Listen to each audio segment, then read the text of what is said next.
Hello and welcome back to Mason Sports Insider. I am Tyler Byram alongside Dan Ward, and like always, we have the latest you need to know in Mason athletics. This was a more fun week than some of our previous weeks as we had 4 home games for the team, so hopefully you guys were able to come out and check out one of those games and root on your favorite teams.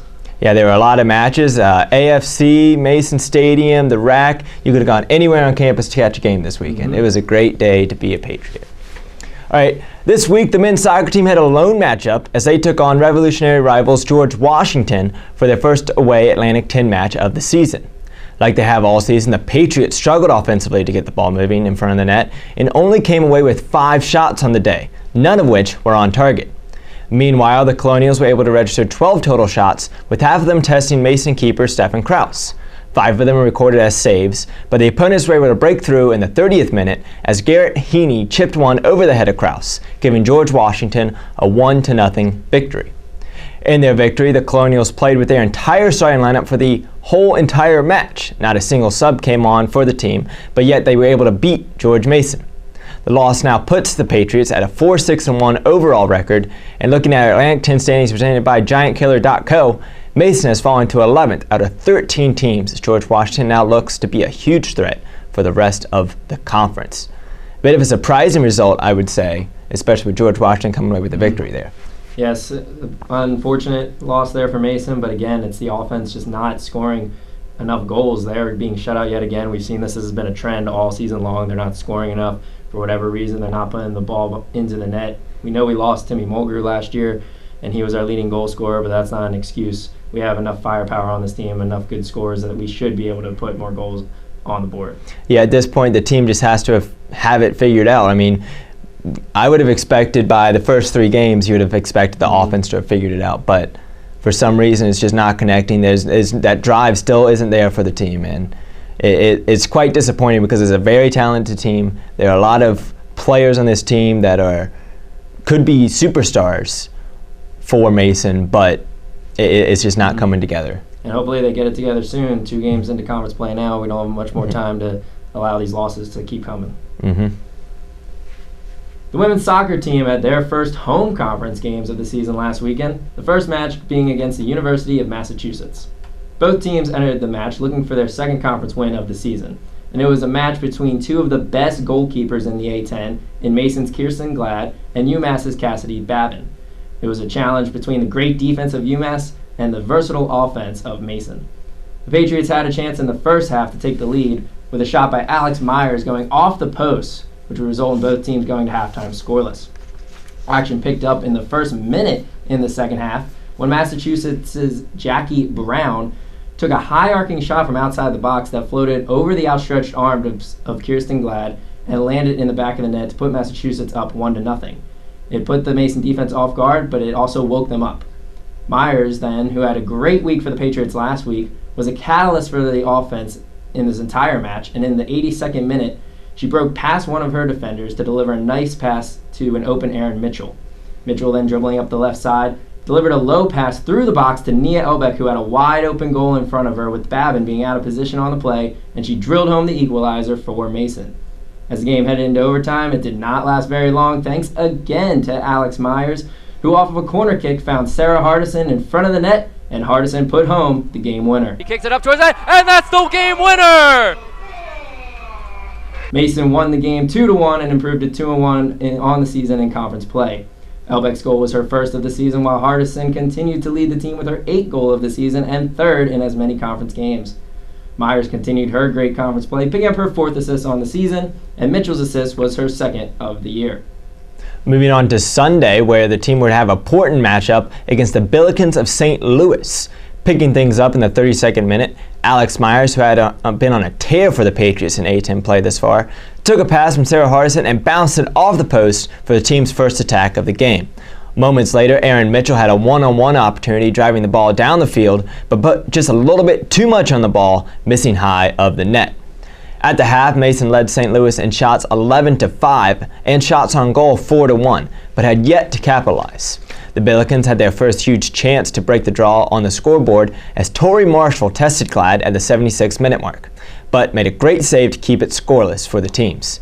Then, in the 84th minute, Daniela Nieves battled through defenders, took the ball from the near sideline and bounced it off the head of Myers and found the foot of Emma Starr, who finished the ball to put the team up 1-0 in the game. This would be Starr's third goal of the year, her first ever game-winning goal. In between the pipes, Glad recorded only 2 saves but got her 4th complete game shutout on the season. With a 7-5 record overall and 3-1 in our GiantKiller.co Atlantic 10 standings, the team is tied for 3rd and holding up strong against other top competitors. The team will look to improve on their records with games against lower opponents Duquesne and Davidson later this week.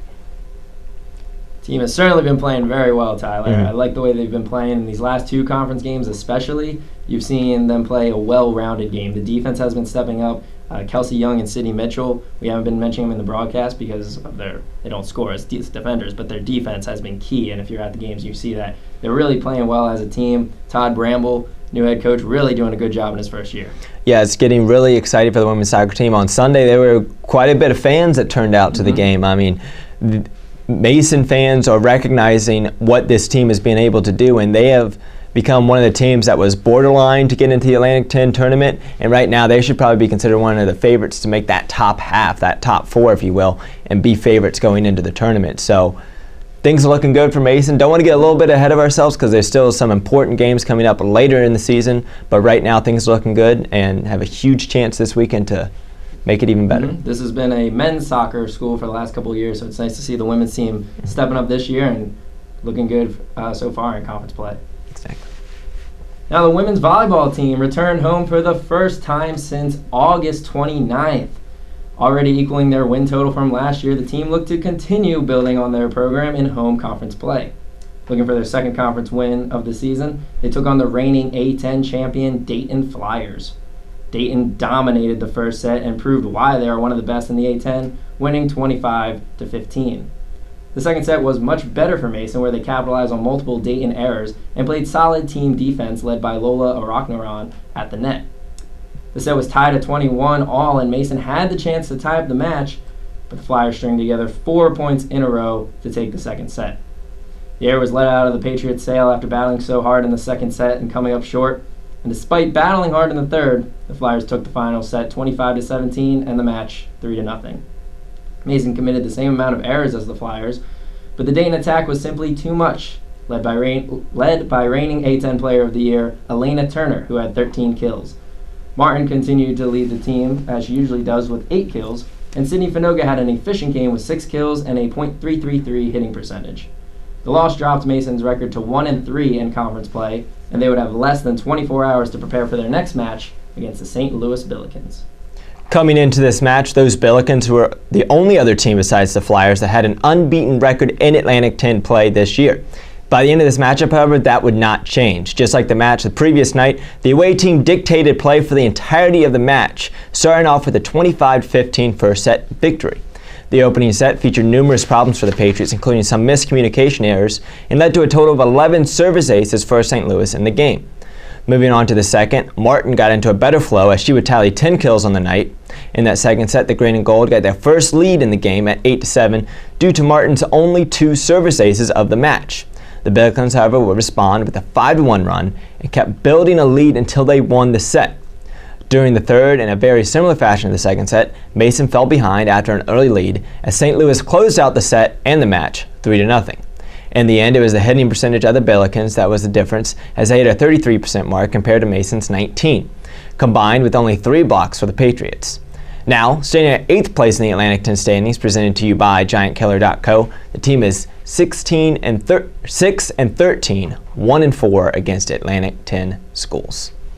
Sort of a disappointing weekend for the women's volleyball team. We were hoping that they could do a little better, however, against some really tough opponents, and they are still a building program, but unfortunate that they couldn't come up with a set win against some of the better teams. They played Dayton hard, especially in that second set, but clearly a lot of work still needs to be done for this team. Yeah, I just think that the game on Friday kind of killed the team's momentum a little bit. They fought hard. They wanted to get, like you said, they wanted to get at least one set off of the Flyers, off of the defending conference champions, and they put it out all on the table, and Dayton clearly was a better team, and then it's just on Saturday they were just tired, just weren't working as well together, and it cost them. And maybe those are some of those moments that you need to see in the preseason, in the out-of-conference play, as you will, with a lot of tournament play, to building towards that moment. And seeing this in like the third weekend of conference play is a little bit disheartening. But I mean, St. Louis, got to give it to them. They're a really good team as well. So nothing to be worried about just yet for Mason. The match is coming up. That's what Mason really needs to pay attention to, and those are wins that they have to get if they want to make postseason. One silver lining is that they did play Dayton and St. Louis, two of the better teams in the conference, early enough in conference play that they can see how good they have to be in order to beat the best teams. And now in the rest of the season, in the rest of their games, they'll be able to work on that and then build and play better in the rest of their conference matches. So we move on to the cross-country teams, where both the men's and women's cross-country team had off once again this past weekend. For their fourth and final regular season meet of the year, they will travel down to Wake Forest as the men hope to claim their third win in a row and the women their second. At home, the men's swimming and diving team took on the Navy midshipmen for their first home meet on the season. Looking to improve on results from last week's victory over American, Nicholas Bioli led the way for Mason, earning points by winning the 200-yard backstroke and being part of the winning 400-yard freestyle relay team. The green and gold would sweep the podiums in the 100-yard butterfly and the 400-yard instant medley, thanks to wins by Matthew Lynch and Stephen Craig. But that would be not enough for the team, as they would fall 158 points to 128. The women's swimming and diving team also took on Navy in the home opener, but did not fare much better than the men's team in this one. Despite finishing first in 7 events, the team fell to Navy 165 to 130. They won the 200-yard medley and 400-yard freestyle relay as a team.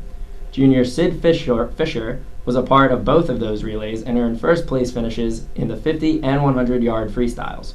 Sophomore Dorothy Riley took first in the 200-yard butterfly, sophomore Amy Tanzel won the 100-yard breaststroke, and junior Sarah Brawler won the 400-yard individual medley. The team will join the men's swimming and diving team in Richmond this weekend in an all-day event where they will take on A10 rivals Duquesne, Davidson, and reigning A10 champion Richmond. Well, that will wrap up this week's edition of Mason Sports Insider. Here's a look ahead at this week's upcoming schedule. So looking at what we got, not a lot of home games for Mason this week, kind of counteracting what we had last week. The only home match will be the men's soccer team as they kick things off on Wednesday against Dayton. That's true. Not a lot of home games. It was a short-lived break, or short-lived action there this past week. But the women's soccer team will take on Duquesne at 7 on Thursday. And we have a couple more matches coming on Friday where the cross-country team, as we mentioned, will take on Wake Forest. And then the women's volleyball team will take also Duquesne. Yep, looking on Friday and Saturday, as we also mentioned, the swimming and diving team will travel to Richmond, where they also face the Spiders, Duquesne, and Davidson for the meet. And on Saturday, the men's soccer team will face their second match of the week as they travel to St. Joseph's in Philadelphia. And then a big opportunity for both the women's volleyball team and women's soccer team on Sunday, taking on LaSalle and Davidson respectively. Those are two teams that I think both of them can beat, and it would be really nice if both of them can come away with the victories in those matches.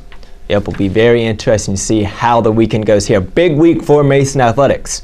Well, that will do it for this episode of Mason Sports Insider. We'd like to thank you, as always, for tuning in. And once again, to thank our sponsors, GiantKiller.co, for our new graphics and providing our show on your website. Make sure you check them out at GiantKiller.co. If you have one, make sure to follow us on Twitter at TheTylerByram and DManWard. Tell us what we missed here on the show. We'll make sure we include it next week. Also, do not forget that this Friday is Mason Madness. So be sure to come out to Eagle Bank Arena for that. And if you can't, then you can watch it for free by streaming it online at masoncablenetwork.com/live. Well, like I said, that is all we have for you today. Until next time, I am Tyler Byram alongside Dan Ward, and we will see you next time.